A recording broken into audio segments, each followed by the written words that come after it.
বিফলে গেল থিসেরার সেঞ্চুরি, হারের হ্যাট্রিক করে ক্ষিপ্ত সাকিব খান। সেঞ্চুরি করেও ম্যাচ জিততে না পারার আক্ষেপ থিসারা পেরেরার। ভাই, খেলার মাঠে সেঞ্চুরি আর সিনেমার মাঠে সেঞ্চুরি এক না। ম্যাচ শেষে সংবাদ মাধ্যমে পেরেরার সেঞ্চুরি নিয়ে একই বললেন সাকিব খান। বিস্তারিত জানুন পুরো ভিডিওতে।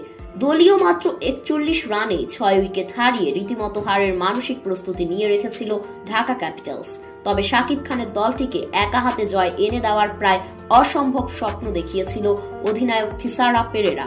সাবেক এই শ্রীলঙ্কান তারকা শেষ পর্যন্ত ব্যক্তিগত সেঞ্চুরি করলেও কাঙ্ক্ষিত জয় পাওয়া হয়নি।